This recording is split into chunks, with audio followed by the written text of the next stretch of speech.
Salut Internet. Je vous avais prévenu dans le dernier 197, certains d'entre vous savaient que cette vidéo allait arriver. Vous y avez même grandement participé. Alors pour commencer, merci à vous. Pas mal de vos propositions ont attiré mon attention et certaines d'entre elles se retrouvent carrément dans la vidéo. Surtout, restez bien jusqu'à la fin parce que je vais avoir besoin de vous, de votre autodérision et de votre sens aiguisé de l'esthétisme pour une prochaine vidéo de ce genre. Vous allez voir, c'est un des meilleurs thèmes que je vous ai jamais proposé sur la chaîne. Mais en attendant, le 107 faits surprenants en France commence maintenant.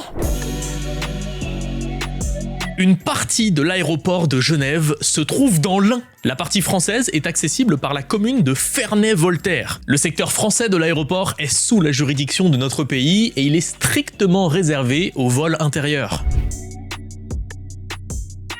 À Saint-Gobain, dans l'Aisne, se trouve l'ancienne manufacture royale de glace de miroirs. Fondée en 1665, c'est ici qu'ont été produits notamment les miroirs de la Galerie des Glaces du château de Versailles.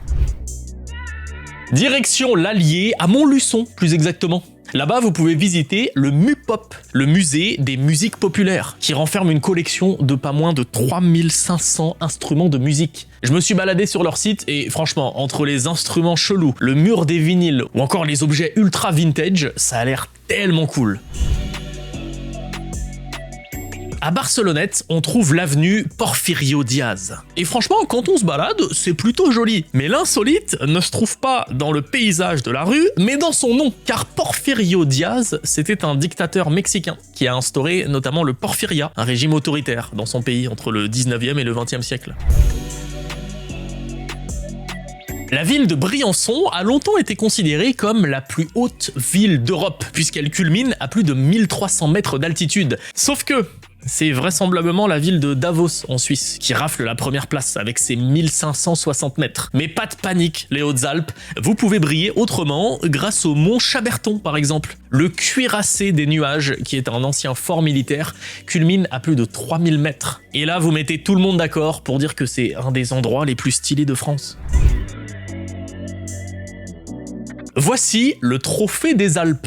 C'est un monument qui date du 1er siècle avant notre ère. Il avait été érigé en l'honneur de l'empereur romain Auguste. Il se trouve dans la commune de Laturbie et à l'origine, il marquait la puissance de Rome et de l'Empire dans la région. Dans la commune de Dompnac, en Ardèche, vous pourrez trouver le Rond des Fades ou le Rocher des Fées. Il s'agit d'un village miniature tout en pierre. Voici la fierté des Ardennes. Voinic, une sculpture de sanglier installée sur une aire de covoiturage. Il mesure plus de 8 mètres de haut, 14 mètres de long et pèse 50 tonnes, c'est colossal. Il y a tout un business qui s'est développé autour de ce sanglier, si bien qu'il est même une marque déposée depuis 2008. En même temps, c'est ce qu'il faut pour l'emblème de tout un département. La grotte du Mas d'Asile, en Ariège, regorge de vestiges préhistoriques. Elle se visite. Vous pouvez y observer des objets, des gravures, en apprendre plus sur la culture magdalénienne qui concernait des peuples vivant dans certaines régions européennes il y a plus de 14 000 ans. Ah, et elle a aussi la toute petite particularité d'être traversée par une route. L'Aube abrite le lac d'Orient. Installé dans le parc régional de la forêt d'Orient, il a été construit à l'origine pour protéger Paris des inondations. Mais c'est pas la seule singularité qu'on trouve ici. L'histoire de la forêt d'Orient est étroitement liée à celle des Templiers, à tel point qu'il y a tout un parcours à suivre autour de cette histoire et que vous pouvez même participer à un escape game extérieur sur ce thème. Montaulieu, dans l'Aude, est un village du livre. C'est une appellation qui désigne un lieu où l'on conserve les traditions artisanales de confection de livres, et plus généralement un espace dédié aux livres. Mais c'est surtout un moyen de rendre l'endroit touristiquement attractif. Il existe plusieurs villes dans le monde qui possèdent ce qualificatif. En France, on en compte une petite dizaine, dont Montaulieu. Par contre, mention spéciale à la commune de Becherel, en Ille-et-Vilaine. Becherel, village du livre, c'est beau. Non, fallait le faire. Cette chose, c'est l'omoplate de Gargantua. Elle se trouve dans l'église Saint-Martial de Rieux-Pérou. Alors évidemment, on est vraiment du côté de la légende en disant ça. Plusieurs théories tentent d'expliquer la provenance de cet artefact. Os de baleine, d'animal préhistorique, la question n'est toujours pas tranchée. Qui dit Bouches-du-Rhône dit Carrière des Lumières, évidemment. C'est un lieu célèbre pour plusieurs raisons. Déjà pour son aspect grandiose, ce sont des carrières de calcaire blanc qui ont été notamment utilisées pour réaliser le château des Baux-de-Provence. Ensuite, elles ont servi de décor pour un film de Jean Cocteau. Et plus récemment, elles ont été réhabilitées en centre d'art numérique sous le nom Carrière des Lumières donc. C'est absolument magnifique et la société qui gère ces spectacles possède d'autres lieux en France, l'Atelier des Lumières à Paris, le Bassin des Lumières à Bordeaux pour ne citer que. À Bernières-sur-Mer, dans le Calvados, vous trouverez la Maison des Canadiens. Vous pouvez pas la louper, il y a juste des drapeaux canadiens accrochés un peu partout. Elle a été nommée ainsi car c'est le premier bâtiment libéré par l'armée canadienne lors du débarquement. Depuis, elle est devenue un véritable symbole de cette période dans la ville. Napoléon a possédé un cheval prénommé Cantal. Le Cantal. Il aurait été élevé près de Mauriac et le peintre Géricault a tenu à lui rendre hommage. L'œuvre originale se trouve à Rouen, mais une copie du tableau est visible au musée d'art et d'archéologie d'Aurillac. Angoulême n'accueille pas seulement le festival de la bande dessinée, elle organise également le circuit des remparts. Des courses, des rallyes, des concours, des expos, tout ça avec des voitures anciennes. L'entrée du port de La Rochelle est gardée par le phare du bout du monde. Il est la reproduction d'un phare qu'on trouvait en Argentine, dans la région de la Patagonie, au 19e siècle. Ce dernier rendait hommage au roman du même nom de Jules Verne. Il a été laissé à l'abandon, redécouvert par un Rochelais qui a décidé de le reproduire à La Rochelle au début des années 2000, et vous pouvez même y passer la nuit. Si vous vous rendez à la cathédrale Saint-Étienne de Bourges, avec un peu de persévérance, vous pourrez trouver une paire de fesses sculptées. Et si on revient juste en Charente-Maritime, il y a un autre truc qui est sculpté, mais sur la mairie de La Rochelle. Probablement l'un des musées les plus insolites de France, le musée Jacques Chirac. Et ce n'est pas juste un non-hommage. Au cours de votre visite, vous pourrez admirer les quelques milliers de cadeaux diplomatiques que l'ancien président a reçus au cours de sa vie, officiellement en tant que président ou à titre personnel. Vous voici à l'entrée d'un lieu qui propose une expérience inédite. Bienvenue à la grotte Napoléon, un restaurant ajaccien. En prenant la formule complète, vous pourrez déguster un repas 100% corse, tout en profitant d'un spectacle visuel et auditif qui retrace la vie de l'empereur. Le Monte d'Oro est un sommet montagneux qui marque la limite entre les départements de la Corse du Sud et de la Haute-Corse. Mais officiellement, il se trouve en Haute-Corse. Et si vous faites une randonnée dans les environs, ouvrez l'œil. Un artiste italien y a caché l'empreinte de ses mains. L'œuvre est connue sous le nom des Mains d'Or, et bonne chance pour les trouver, car l'artiste n'a volontairement donné aucune indication sur son emplacement. Même si, en cherchant bien sur internet, vous allez trouver quelques pistes. La chouette est la mascotte des Dijonnais. La ville propose même le parcours de la chouette, un moyen insolite pour les gens de visiter le centre historique. Ne soyez donc pas surpris si vous tombez sur ce genre de choses. Et d'ailleurs, sur un coin de l'église de Notre-Dame se trouve la sculpture emblématique d'une chouette que vous devez caresser. Ça vous protège des mauvais esprits, vous porte chance, ça exauce vos vœux. Et si vous avez peur de la louper, elle se trouve rue de la Chouette. Voilà, au moins c'est clair. Vous avez faim d'histoire, alors direction à l'île d'Aval, située dans les Côtes-d'Armor. Elle est toute petite et pourtant c'est un lieu très chargé historiquement. On y a trouvé des traces de présence humaine datant d'une période comprise entre 300 000 et 45 000 ans avant notre ère. La fourchette est très large. Depuis, plusieurs vestiges témoignent de cette présence humaine au cours du temps. Mais l'île est surtout connue pour une autre chose, c'est ici que se trouverait la sépulture du roi Arthur en personne. Ça vaut la coupe, ça, hein? La Creuse possède une spécialité. Non, le fait ne s'arrête pas là, messieurs, dames, évidemment. Cette spécialité s'appelle le creusois. C'est un gâteau dont la recette viendrait, selon la légende, d'un parchemin datant du 15e siècle qui a été retrouvé dans un ancien monastère. Une vingtaine de pâtissiers seulement sont agréés par l'association Le Creusois pour vendre leurs gâteaux sous ce label. Je sais pas à quel point beaucoup de gens le savent ou pas, mais la Dordogne possède une grande communauté britannique, à tel point que le département est surnommé le Dordogne-shire dans les médias britanniques. Environ 10 000 ressortissants vivraient dans la région, et en 2021, la préfecture de la Dordogne a déclaré qu'elle avait reçu plus de 9 000 demandes de cartes de séjour, suite au Brexit notamment.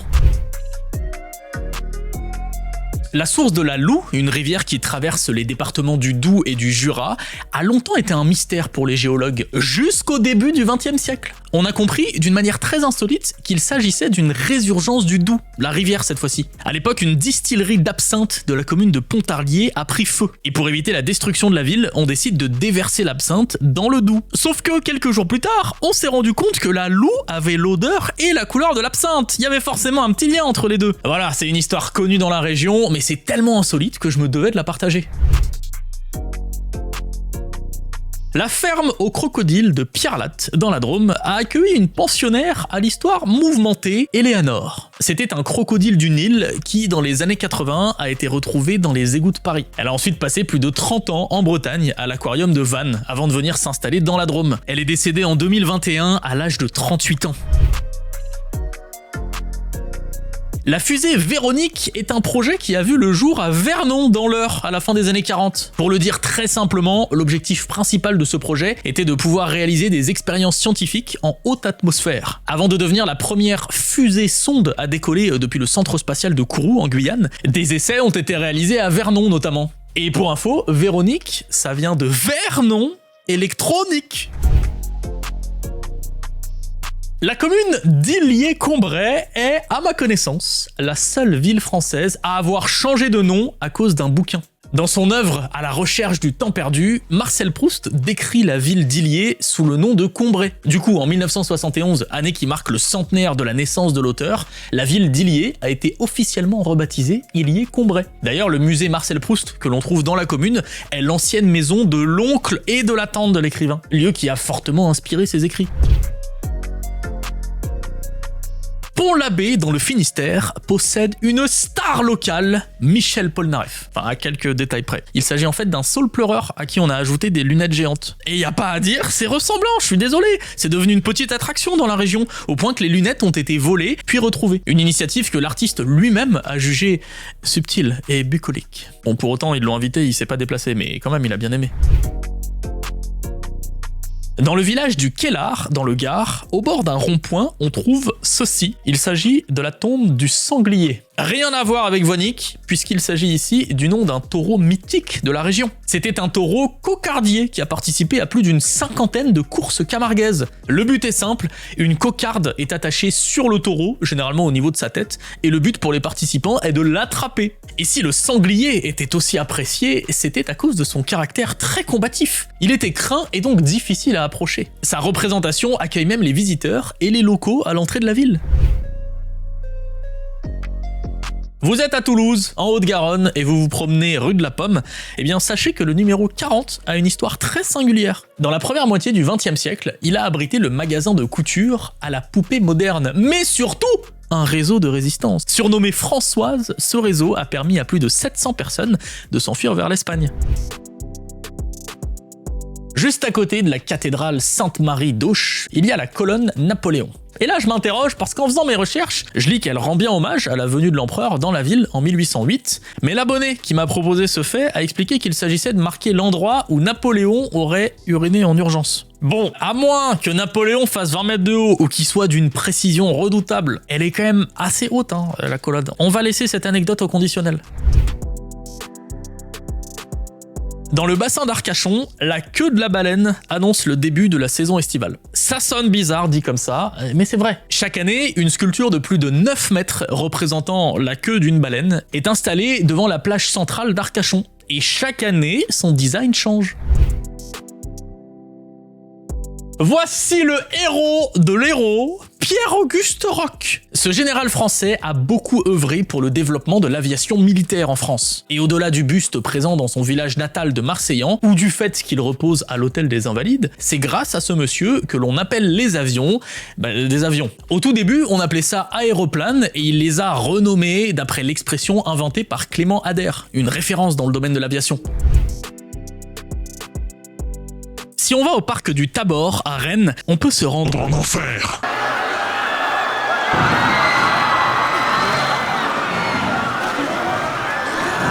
Mais pas de panique, c'est en fait le nom d'un lieu situé dans le parc qui a pas l'air fou au premier abord, mais qui étonnamment possède une longue histoire. Elle commence au XVIIIe siècle lorsqu'il est choisi pour implanter un réservoir afin de prévenir de futurs incendies. Au XIXe siècle, il est drainé et devient un lieu qui accueille les duels. Et au XXe siècle, il a autant été un lieu d'exécution lors de la Seconde Guerre mondiale, un théâtre de verdure, qu'un espace chien, un lieu où tu peux lâcher ton chien.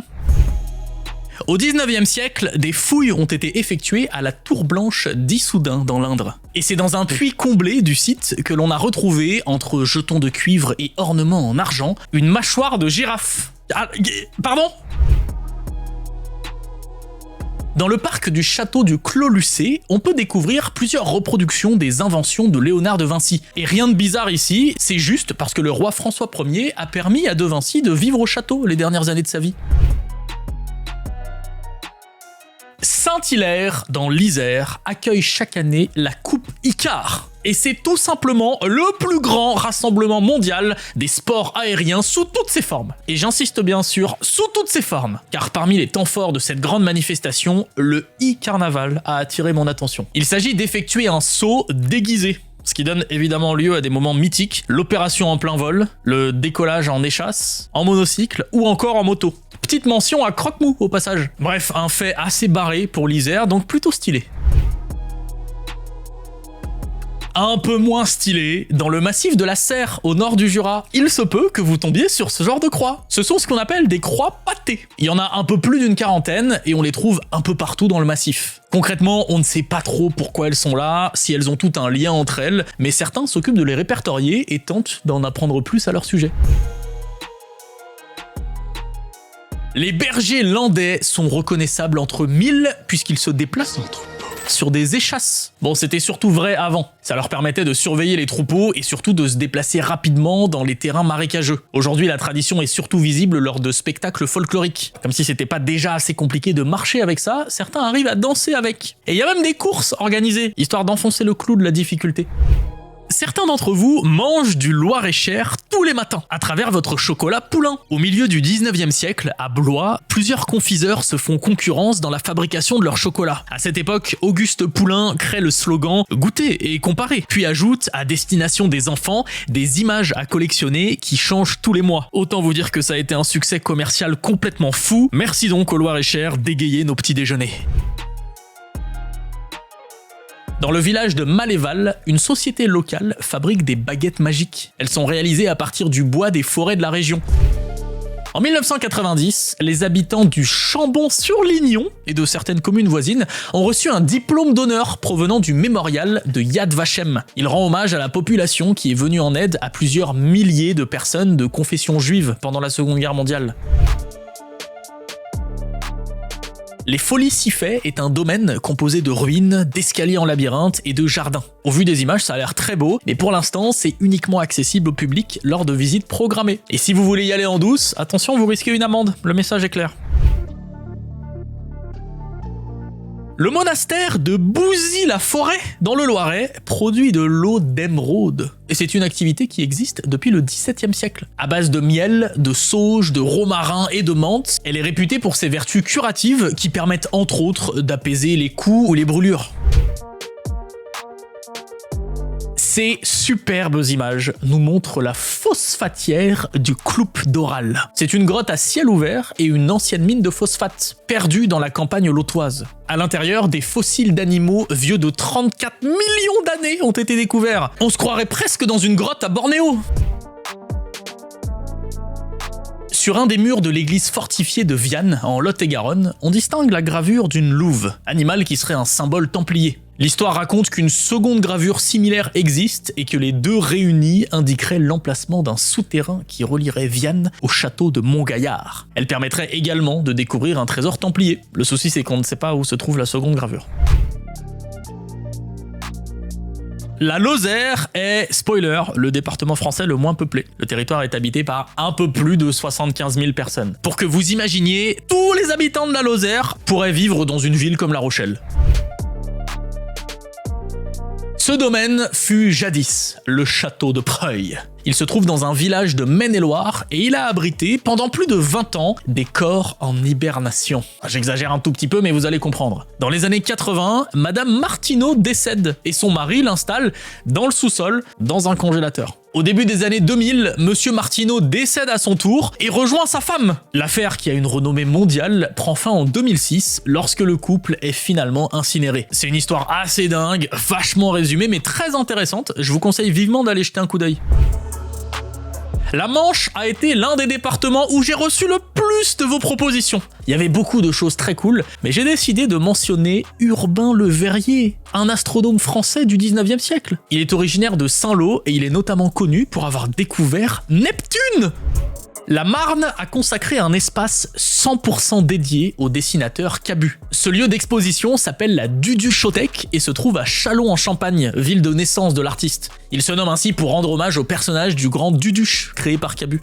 Le territoire européen se partage en plusieurs grands bassins où l'eau s'écoule dans des sens différents. Je schématise, mais c'est pour que vous compreniez. Cette manière de délimiter le territoire, on appelle ça la ligne de partage des eaux. Et dans la Haute-Marne, sur le plateau de Langres, ici très précisément, on trouve un point triple. C'est lorsque les limites de 3 bassins se rencontrent. Concrètement, si une goutte de pluie tombe au nord du champ, elle finira à terme dans la mer du Nord. Si elle tombe au sud-est, elle finit dans la Méditerranée, et si elle tombe à l'ouest, dans l'Atlantique.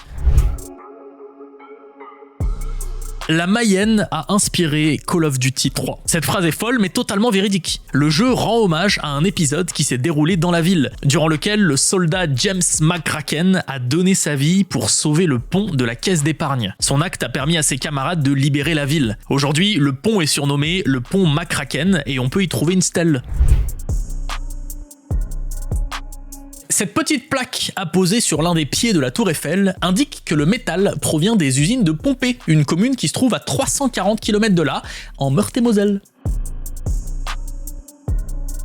Dans la Meuse, un village tout entier vit comme en 1900. Il s'agit de celui des vieux métiers d'Azanne. On forge ses outils, on va chez le barbier, au lavoir, on pêche, on pompe, vigoureusement. Bref, on peut découvrir des dizaines de métiers d'époque mis en scène par des centaines de bénévoles. C'est une expérience à vivre quelques jours par an, au mois de mai et juillet. On pourrait se croire dans un décor de film réalisé par Tim Burton, mais on est juste dans le Morbihan, dans l'univers du poète ferrailleur. Il s'agit d'un artiste sculpteur qui, à partir d'objets de récup, a créé tout un village rempli de machines étranges et féeriques. Il a même immortalisé son univers au cinéma.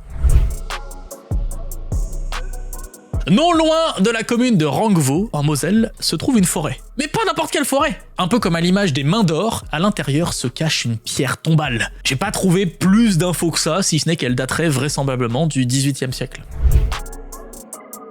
Dans la Nièvre, on peut aller à poil. Et restez habillés s'il vous plaît, outre le fait que les panneaux du village sont régulièrement volés ou que plusieurs happenings y ont eu lieu, ce qui est insolite ici, c'est que les habitants sont appelés les Pictiens. Et ça, c'est une trace de l'ancien nom latin du village, Pictia. Voici Porchy, Constance et Pierrick. Ils sont les emblèmes de l'association des Pourchauds d'Orchy. Cette dernière a développé tout un folklore autour de ces géants que vous pouvez notamment apercevoir lors des Cochonailles, le repas annuel que l'association organise, ou lors de défilés folkloriques, ambiance ronde de cochons, confetti dans le cou, on est dans le nord quoi. Le village de Gerberoy, dans l'Oise, célèbre la bataille du 9 mai 1435. C'est très précis comme date, il faut le respecter. Cette bataille a opposé la fière patrie au roast beef pendant la guerre de 100 ans. Les Français ont gagné et depuis l'événement est resté célèbre sous le nom de bataille de Gerberoy. Depuis 2008, le village organise une fête médiévale lors de laquelle une reconstitution de la bataille est organisée.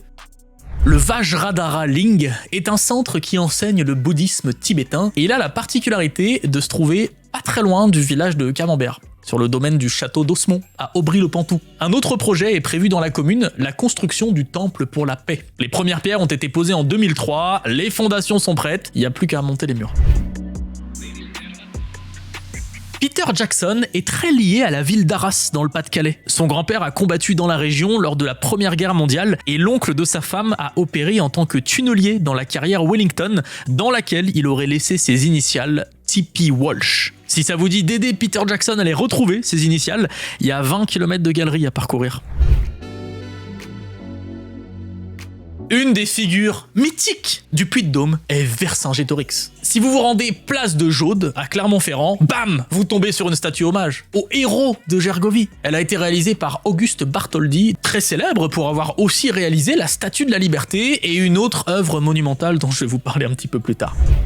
Dans les Pyrénées-Atlantiques se trouve le tunnel de Somport. Il relie la France à l'Espagne, mesure un peu plus de 8 km et a ouvert en 2003. Tout le monde s'en fout. Voilà, c'est connu dans la région, mais ce qu'il est beaucoup moins, c'est le laboratoire de physique nucléaire caché sous le tunnel. C'est complètement fou. Le laboratoire est accessible via le tunnel et il peut se visiter. Franchement, c'est une des propositions faites dans le 197 qui m'a le plus fasciné. Raphaël Virapin 5364, merci à toi de m'avoir fait découvrir cet endroit.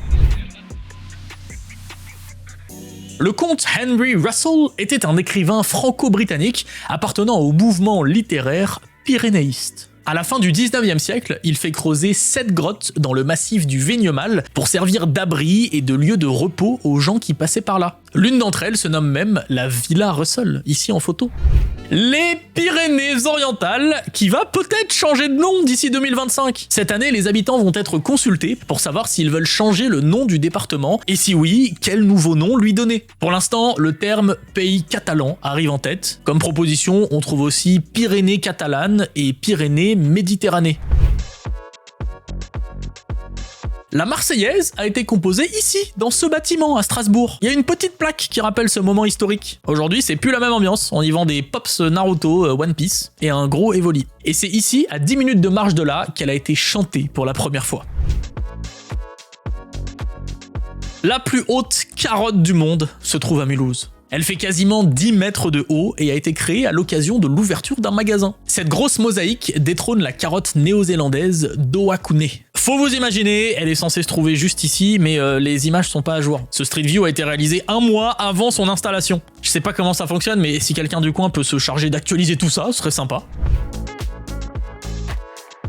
Vous êtes en train d'admirer la fresque des Lyonnais. Elle est tellement réaliste que Google Maps a censuré les visages en pensant que c'était des vrais. Elle représente plus d'une trentaine de personnalités, pour la plupart originaires de Lyon. Parmi eux, on retrouve les Frères Lumière, l'architecte Tony Garnier, l'écrivain Antoine de Saint-Exupéry, ou encore Paul Bocuse et l'abbé Pierre.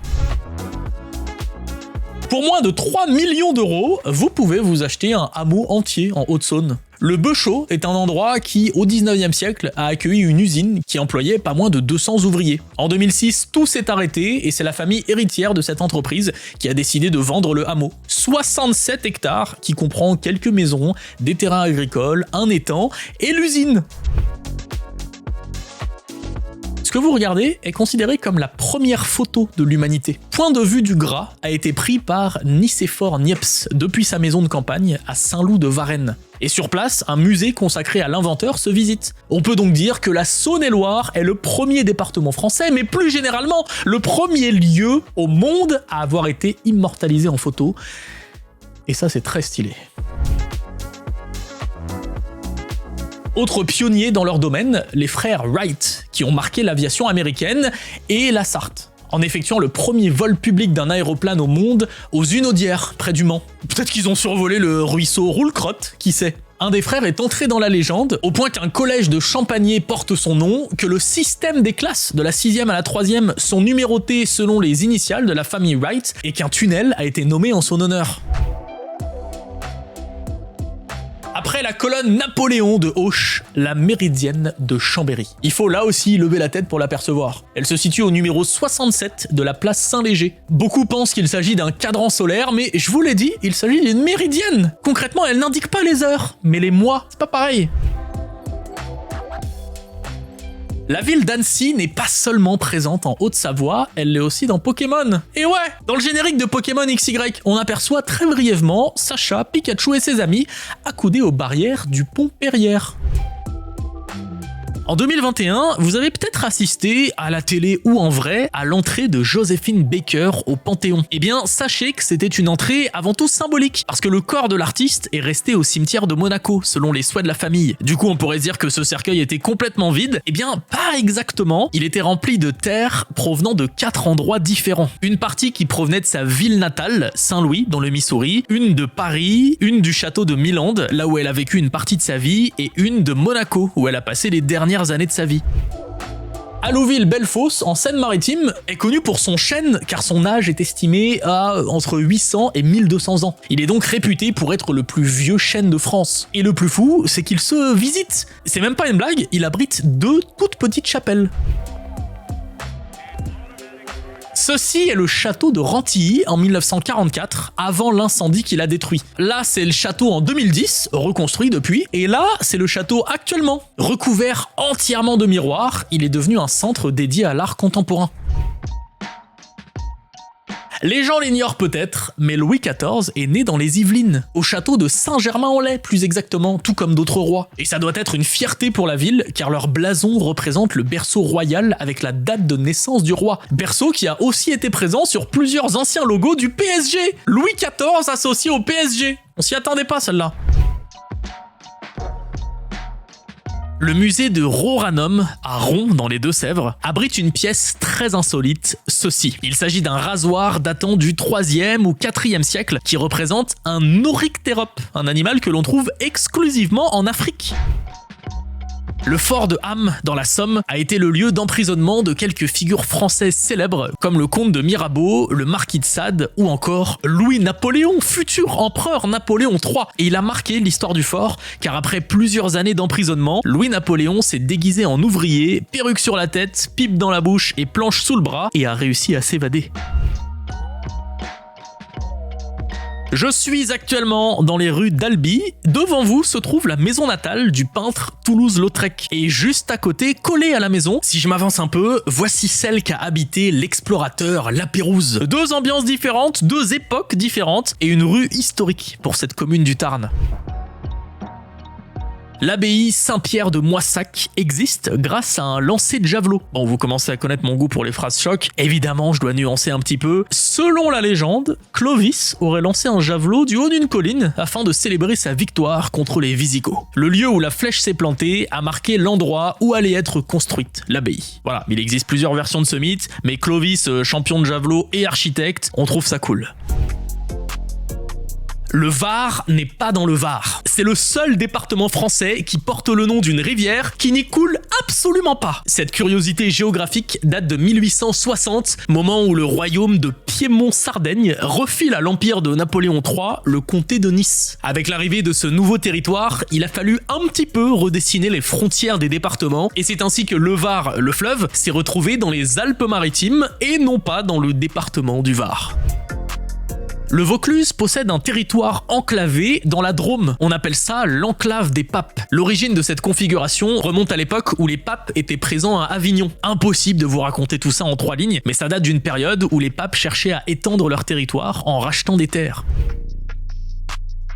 La Vendée possède un festival unique au monde, le Festibooze. Au-delà du nom un peu rigolo, il faut le dire, le festival met en avant les métiers de la vie rurale, les animaux de la ferme, et oui, évidemment, c'est dans le nom, la bouse. Cette dernière est bien sûr à l'honneur, puisque l'activité principale de l'événement, c'est d'en fabriquer une. Il manque plus qu'un petit arrêt au stand de Fion vendéen, et vraiment, on est au top de sa forme à la fin de la journée.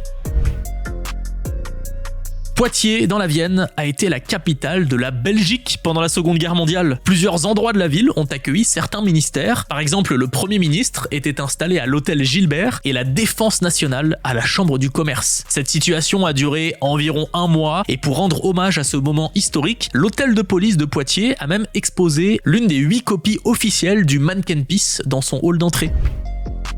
Limoges, dans la Haute-Vienne, a été la capitale de la Belgique pendant la Seconde Guerre mondiale. Il y a une sacrée redite avec le fait d'avant, non ? Mais c'est pourtant d'une certaine manière vrai. Alors que le gouvernement est installé à Poitiers, les parlementaires, députés et sénateurs, eux, se sont exilés à Limoges. Ils sont vraiment partout, ces Belges. Si vous demandez quels sont les meilleurs termes en France, la famille Romanov vous aurait probablement répondu ceux de Contrexéville. La tante du tsar Nicolas II avait pour habitude de venir régulièrement faire une petite cure dans les Vosges. Pour vous dire, elle est même inhumée dans une petite chapelle orthodoxe dans le parc de la ville.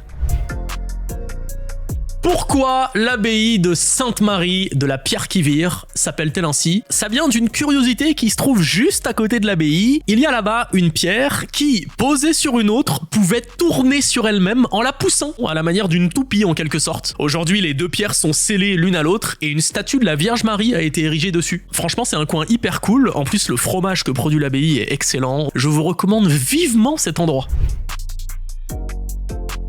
Le Lion de Belfort. Voici l'autre œuvre monumentale d'Auguste Bartholdi dont je vous ai parlé un peu plus tôt. C'est la fierté du territoire de Belfort et il y a beaucoup de choses à dire à son sujet. Mais perso, je voulais vous parler d'une légende urbaine qui s'est développée autour de cette statue. Bartholdi aurait mis fin à ses jours après s'être rendu compte qu'il avait oublié de sculpter la langue du lion. Alors bon, légende urbaine parce que déjà l'artiste est décédé d'une maladie. Quant à la présence d'une langue, les avis sont vraisemblablement pas tranchés. Certains disent qu'elle y est, d'autres que non. Écoutez, s'il y a des spécialistes du sujet parmi vous, n'hésitez pas à nous éclairer.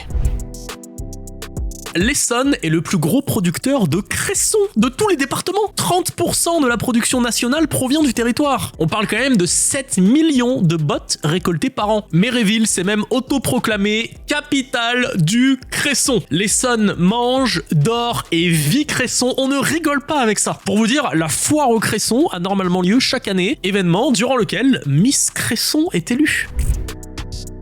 Levallois-Perret, dans les Hauts-de-Seine, est la commune la plus densément peuplée de France. D'une superficie de 2,41 km², elle accueille plus de 68 000 personnes, ce qui fait plus de 28 000 personnes par km². Le Stade de France, en Seine-Saint-Denis, possède sa propre caserne de pompiers, son hôpital, son poste de police et ses petites cellules, un bureau privé pour le président de la République avec un fax et son propre Hollywood Boulevard, avec les empreintes des sportifs et des célébrités qui ont marqué l'histoire du stade. L'hôpital Bicêtre, dans le Val-de-Marne, est une institution dans le milieu hospitalier français depuis le XVIIe siècle. Il a été successivement un hospice, une prison d'État et un asile. Au XVIIIe siècle, il a accueilli un patient, Jean-Baptiste Pussin, qui a été diagnostiqué incurable. Il a donc profité de son séjour à l'hôpital pour s'y investir pleinement. Il est finalement devenu surveillant et a travaillé auprès de plusieurs médecins. Ses notes et observations ont énormément participé au développement de l'infirmerie psychiatrique. Goussainville, dans le Val d'Oise, possède un quartier fantôme. Il s'agit de l'ancien centre de la commune qui a été déplacé au XXe siècle. Il s'est ensuite retrouvé dans la ligne de mire de l'aéroport de Roissy. La majorité des maisons ont été rachetées par le groupe Aéroport de Paris, mais quelques maisons résistent. Aujourd'hui, il est connu comme étant le quartier du vieux pays. Messieurs, dames, c'est l'heure des dom-toms, on va bientôt parler de ma maison. Mais avant ça, la Guadeloupe qui nous accueille dans la maison de la noix de coco. Située près de la route qui mène à la pointe des châteaux, c'est un lieu où la noix de coco est à la base de tous les objets que vous pourrez trouver. Vaisselle, sculpture de tortue, décoration, bateau pirate et même un petit hamac. Le ballet Pam Canel est un groupe de danse martiniquais mythique qui met à l'honneur le patrimoine antillais à travers l'exécution de danses traditionnelles. Et pour vous rendre compte de leur influence, sachez que le pape François lui-même les a fait monter sur scène pour assister à une audience générale au Vatican. Le patrimoine culturel de la Guyane est très riche et voici un de ses symboles, une brique. Non, commencez pas à juger, l'histoire de cette brique est hyper importante. Il s'agit de briques particulières fabriquées par les bagnards et utilisées pour construire les bagnes sur place. Pour vous dire, elles font même partie d'un trafic. Selon la rareté, leur prix varie entre quelques dizaines d'euros et plus de 1000 euros. Après, n'allez pas démonter les murs de votre maison pour rien, pour essayer de revendre des briques en disant qu'elles viennent de Guyane. On reconnaît ces dernières au sigle AP qui veut dire administration pénitentiaire. Et ne vous amusez pas à les voler sur place aussi pour les revendre, ça revient à piller un monument historique et c'est évidemment totalement interdit. Entre le 19e et le 20e siècle, les grands empires coloniaux organisaient des expositions coloniales internationales. Pour caricaturer un peu, elles avaient pour but, entre autres, de faire un peu de pub au système de colonisation et de montrer la puissance de l'empire, quoi. Elles avaient généralement lieu dans les capitales occidentales, mais pas que. Et en 1925, justement, une exposition coloniale de plus petite envergure a été organisée à La Réunion. Et c'est à cette occasion qu'ont été créées les armoiries de l'île.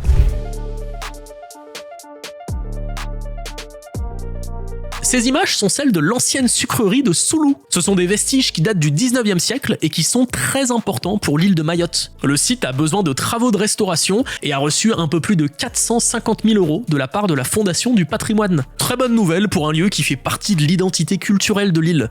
Le changement d'heure a été instauré pour la toute première fois en France en 1916. Il y a des périodes où ce système a été abandonné, mais globalement, ça dure depuis 1975. Mais attention, dans les départements et régions d'outre-mer, on n'applique jamais le changement d'heure, jamais, sauf à Saint-Pierre-et-Miquelon. C'est la seule région d'outre-mer où il s'applique. Techniquement, il est interdit d'accoucher sur l'île de Saint-Barthélemy. Et j'insiste sur techniquement parce qu'en fait, il n'y a pas de maternité ou de structure qui puisse accueillir un accouchement. Il est donc nécessaire de se rendre à Saint-Martin ou en Guadeloupe. Après, ça peut arriver, évidemment, c'est très rare, mais ça peut arriver.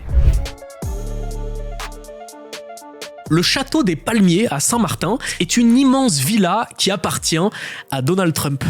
Oh, je m'y attendais pas à celle-là. En 2017, il a mis à la vente ce joyau au bord de l'eau pour plusieurs millions de dollars. Mais en fouillant, je suis tombé sur le site de la Trump Organization et l'établissement semble encore lui appartenir. Avec un tel domaine, on se dit qu'il doit bien en profiter, et ben pas du tout, il n'y a jamais mis un orteil. Par contre, financièrement, c'est plutôt intéressant, avec une location d'une chambre à la semaine qui peut atteindre 60 000 $.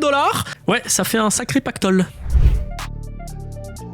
Le royaume d'Alo, situé à Wallis et Futuna, est sans roi depuis plus d'1 an et demi. Lino Leleivai, ancien Tuia Gaifo, comprenez roi d'Alo, avait démissionné en 2022 et depuis, personne n'a été intronisé. Un successeur a bien été désigné, mais les maîtres de cérémonie, des chefs de village, ne parviennent pas à se mettre d'accord sur qui officiera le sacre. Du coup, tout le royaume attend. Contrairement à ce que l'on pourrait croire, la Polynésie française, qui est quand même à 15 000 km de la métropole, n'a pas été épargnée par la Première Guerre mondiale. Le 22 septembre 1914, des croiseurs allemands font feu sur Papeete et détruisent en partie la ville. La raison, d'importants stocks de charbon qui faisaient de l'œil aux Allemands. Les Français ont réussi à bloquer l'accès à l'île en sabordant des bateaux et ont mis le feu au charbon, histoire que les ennemis ne le récupèrent pas. La Nouvelle-Calédonie avait une particularité assez insolite, la route à horaire. Concrètement, ça concernait les routes trop étroites pour être traversées par 2 voitures en même temps. Du coup, le sens de circulation dépendait d'horaires. Mais pour des raisons de sécurité, elles ont au fil du temps disparu. La dernière en date se trouvait entre les communes de Canala et Tiou. En tout cas, voilà qui conclut notre vidéo. 107 faits surprenants à découvrir en vidéo ou en réalité, à vous de choisir. Franchement, quand on voit tout ça, on se dit qu'on n'a pas besoin d'aller faire le tour du monde pour voir des dingueries. Maintenant, je vous l'ai dit en début de vidéo, j'aimerais vous proposer un autre contenu, une autre vidéo concernant notre beau pays. Si vous êtes encore là, merci beaucoup, ça nous touche énormément. Et concernant le thème, donc, de cette autre vidéo, je voudrais vous présenter des dingueries absolument horribles. Des lieux ultra moches qui vous feraient presque regretter de vivre dans votre département. On veut du laid, de l'immonde, du vilain, de l'affreux, de l'hideux. Et j'insiste, on veut des endroits précis, qu'on puisse rire un petit peu de chaque département français. N'hésitez pas, l'espace commentaire est là pour vous et je veux de la full autodérision. Est-ce une manière de me décharger de toute responsabilité? C'est possible. En attendant, je vous souhaite un bon dimanche. Profitez bien. Salut, Internet.